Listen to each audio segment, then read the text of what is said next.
Fala, gurizada medonha, Prof. Rod na área trazendo mais uma questãozinha de URGS, questão 37, URGS 2020. Considere as funções f de x igual a módulo de x mais 1 e g de x menos módulo de x menos 1. Uma questão então de módulos, né? E ele quer saber quando que a f de x vai ter valores maiores do que a g de x, certo, pessoal? Então aqui uma questão que dá para a gente resolver por análise gráfica, olha só que interessante. Então, quem é que lembra aí, né, do gráfico de módulo de x?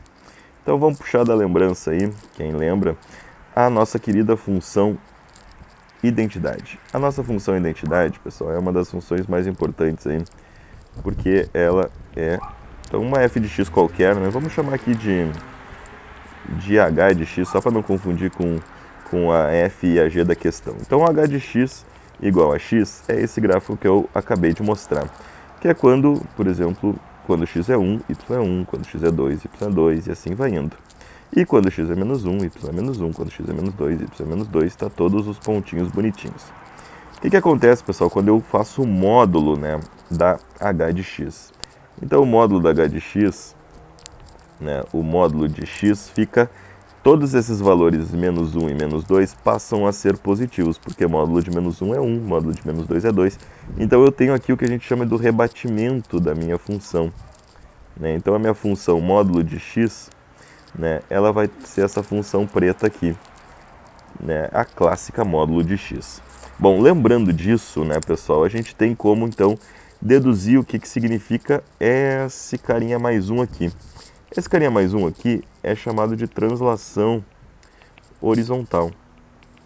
Ou seja, quando a gente está somando alguém diretamente na variável, né? Então eu tinha, por exemplo, aqui a minha h de x módulo de x e a minha f de x, eu somei um carinha diretamente ao x, né? E a translação horizontal me diz que sempre que eu somo, eu mando toda a minha função para a esquerda. Certo, pessoal? Então, como é que ficaria o gráfico da f de x? Então, vamos botar aqui um novo eixo, aqui um outro eixinho, e aqui, então, os nossos valores.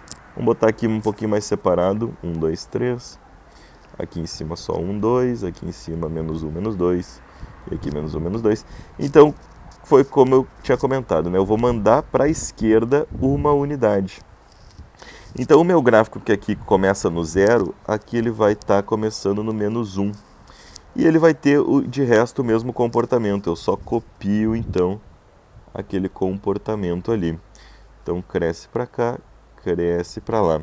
Certo? Então, é um gráfico que foi para esquerda uma unidade. Tranquilo? Beleza. E a g de x, pessoal? A g de x, eu tenho aqui, na variável, a gente multiplicou por menos 1. O que significa uma multiplicação por menos 1 na variável? Significa um famoso rebatimento aqui. O que é o rebatimento? Todo mundo lembra, né?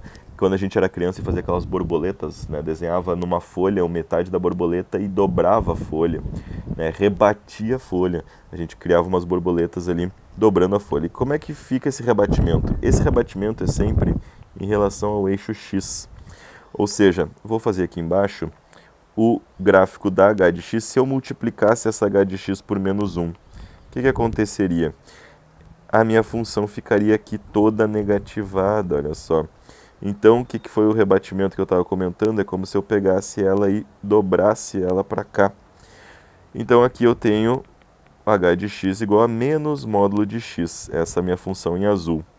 Então, vocês têm que conhecer, né, cada uma das translações que podem acontecer com um gráfico, né? Na minha apostila eu tenho um capítulo dedicado só a isso, né, no cursinho que o pessoal faz aí do pré-vestibular. Um capítulo dedicado só a isso. Então, aqui estaria o gráfico da função menos módulo de x.